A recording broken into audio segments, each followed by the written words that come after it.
it's important to understand the concept of a frame in at least three ways. One, of course, is the picture frame.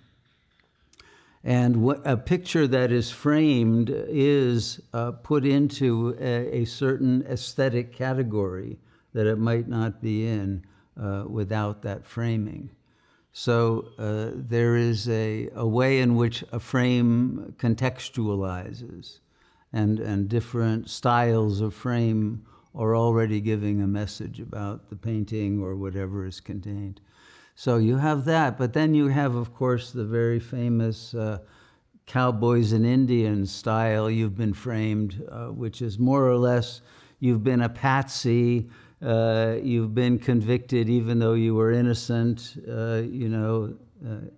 it was all unfair. You've been framed in a way in which although you were innocent, you were condemned to feel guilty, right? Now, I bet there's more than one person who, in this space, who has guilt feelings. And you may not even know why or what you're guilty of, but you still know you're guilty. And you may make up different narratives to justify the feeling, but the feeling ultimately has nothing to do with the narrative. So that issue is often at the core of the ego's resistance to face the more vast presence of God. Fear of judgment, let's say.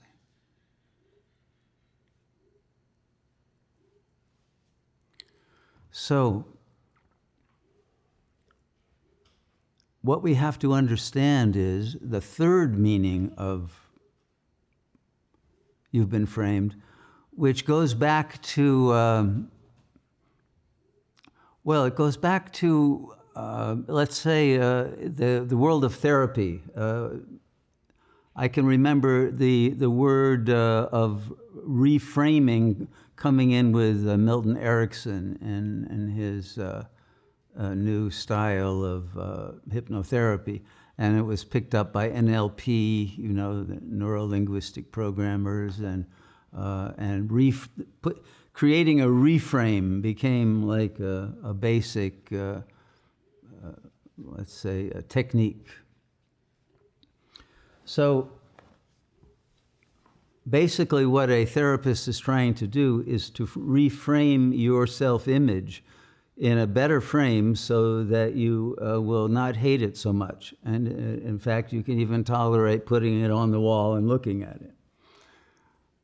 So the reframe will improve your self-representation, at least to yourself, right? If it's at all successful. But the goal of this retreat is not simply to reframe an illusory character and improve its functioning, although there's nothing wrong with that.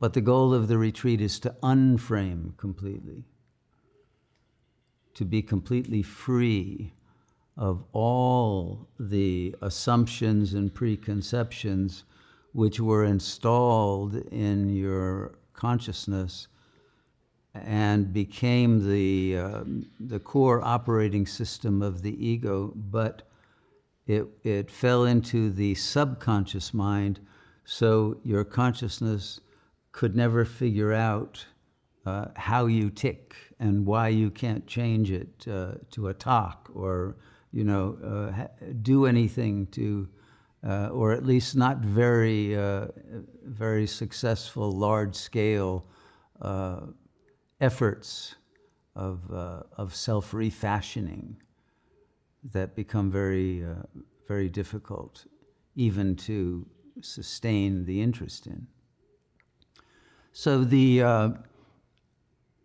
unframing is to remove all of that subconscious programming that creates the resistance to being in a state of awe. Okay? Because I think this state of self-realization is a state of constant awe, ceaseless, endless awe. Now, there's probably a better word than awe, because it's not the usual awe of someone in awe of something, some subject-object relation of awe.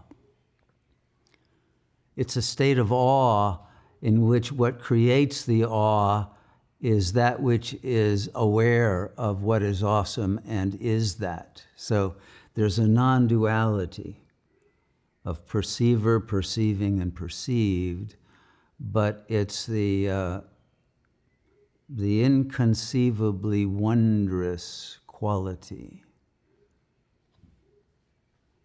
of that supreme presence that once you've been captured by it, you never want to leave.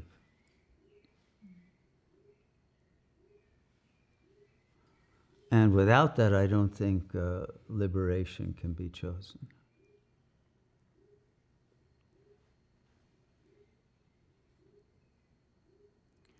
And the reason there's a constant state of awe is because your third eye has opened and you are perceiving God everywhere. You're perceiving it and you are the perceiver, that is God consciousness.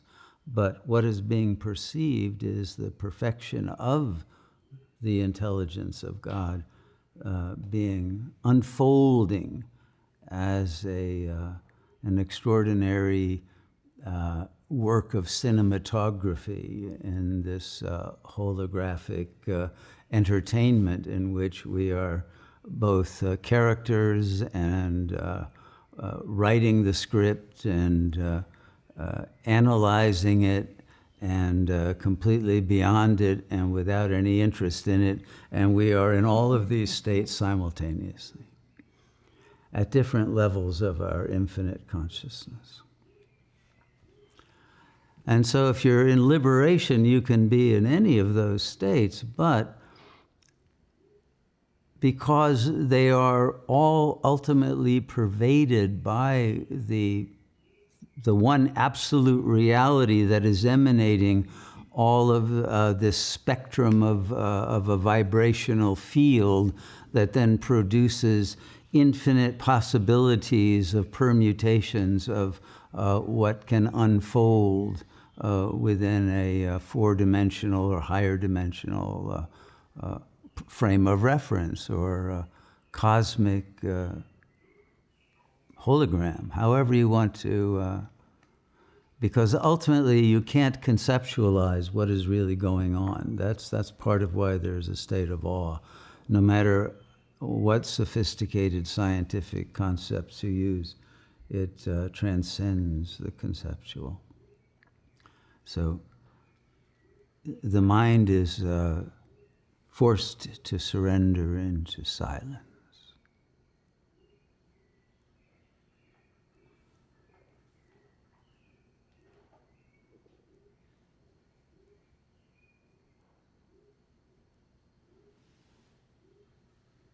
And once you understand that what you are experiencing is not an other, but yourself.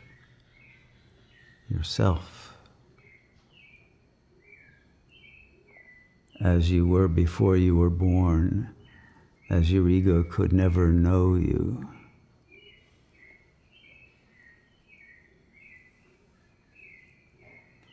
And so this is the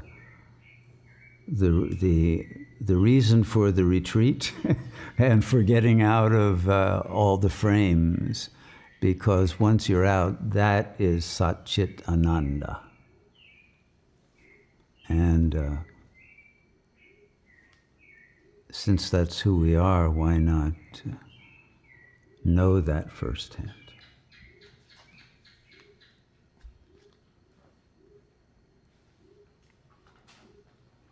So did this make sense to people here?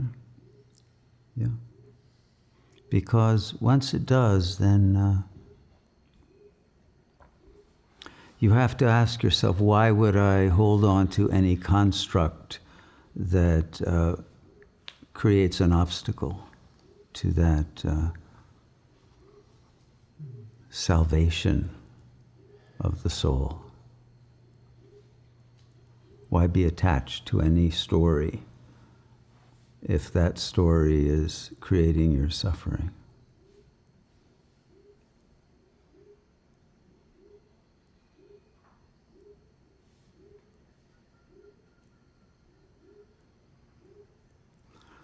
So,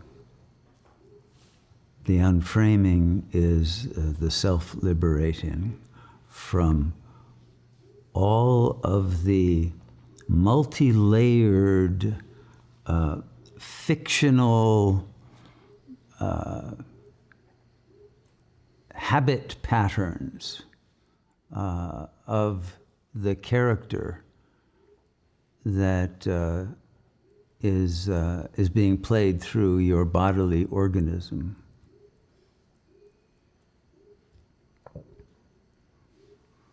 And as the qualium waveforms that hold that construct together begin to soften and release and liquefy and then totally dissolve into the ocean of consciousness, then that's really all that ever was. So nothing is gained, nothing is lost. And it's not even important if the character gets it or not, once you know that you are the ocean. However, it's ordained for that character to move through horizontal space and the vertical space of consciousness is irrelevant to the absolute self that you are, if you're willing to know who you are.